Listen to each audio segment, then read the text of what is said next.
ایاک نعبد و ایاک نستعین۔ اچھا میرے پاکستانیوں، آج سے 1 سال پہلے میں اپنی ڈائری اٹھا کے تو پرائم منسٹر ہاؤس سے گھر گیا تھا، اور اس کے پیچھے ایک بہت بڑی سازش تھی۔ سازش کچھ سال پہلے سے شروع ہوئی۔ میں ایک سربراہ کو مل رہا تھا مڈل ایسٹ سے، تو اس نے مجھے کہا کہ تمہیں پتہ ہے کہ تمہیں ہٹانے کی کوشش کر رہی ہے، اور جو تمہارا آرمی چیف ہے وہ تمہارے سے خوش نہیں ہے۔ تو میں بڑا حیران ہوا، میں تو سمجھا ہم ایک پیج پہ ہیں اور ہمیں تو کوئی سوچ بھی نہیں سکتا تھا۔ تو میں نے اس کو کہا تم کیا باتیں کر رہے ہو؟ مجھے کہ کانفرنس پہ ملا، تو جب ہم نے ریورس انجینئرنگ کی، جب سے ہماری گورنمنٹ گئی، اور میں نے پھر پیچھے سارا جائزہ لیا کہ کیا کیا ایونٹس ہوئے اور کس طرح کی سازش ہوئی اور کون کون اس میں ملوث تھا، لیکن ایک کردار جو سب سے جو اس کا ماسٹر مائنڈ تھا، تو وہ پھر آہستہ آہستہ ساری سمجھ آ گئی کہ کدھر کدھر دھوکے ہوئے ہمارے سے، کدھر کدھر ہمیں لال بتی کے پیچھے لگایا گیا، کدھر کدھر جھوٹ بولے گئے۔ اور ساری کوشش یہ تھی، پہلے سے پلان بنا ہوا تھا کہ مجھے ریپلیس کرنا تھا شہباز شریف سے۔ شہباز شریف سے انڈرسٹینڈنگ ہو چکی تھی جنرل باجوہ کی، اور ان کے کیسز ختم کروائے، اس کو سزا ملنے والی تھی۔ ایف آئی اے کیس میں 16 ارب کا کیس، اور پھر نیب کا 8 ارب کا وہ جو فیک اکاؤنٹس کا کیس تھا، تو سزا ہونے والی تھی۔ تو کیسے پھر اس کو پورا بچایا بھی گیا اور پھر اس کو لایا بھی گیا۔ اور پھر جو ہم سمجھتے تھے کہ امریکہ سے سازش شروع ہوئی ہے، شروع وہاں سے نہیں ہوئی، شروع ادھر سے ہوئی تھی۔ انہوں نے حسین حقانی کو ہمارے گورنمنٹ نے ہائر کروایا گیا، میرے خلاف پروپیگنڈا کیا گیا، اور اس نے کہا کہ کیسے جنرل باجوہ کتنے اچھے ہیں اور پرو امریکہ ہے اور عمران خان اینٹی امریکہ ہے، اور پھر ادھر سے وہ سائفر آیا۔ تو یہ خیر ہمیں بعد میں ساری چیزیں سامنے آ گئی۔ اب تو واضح ہے کہ یہ پہلے سے سازش تھی، اور اس کے اندر پھر باقی سارے ملتے گئے، یہ سارے پی ڈی ایم کے لوگ یہ سب شامل تھے بعد میں۔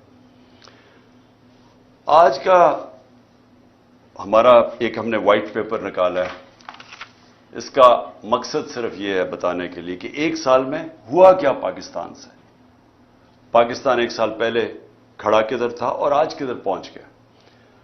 تو میں یہ چاہتا تھا کہ آج اپنی قوم کے سامنے موٹی موٹی چیزیں رکھوں، کہ ایک بند کمرے میں تھوڑے سے لوگوں نے مل کے فیصلہ کر کے آج جدھر پاکستان کو پہنچا دیا ہے، تو قوم کو کم از کم پتہ چلے کہ قوم سے ہوا کیا ہے۔ سب سے پہلے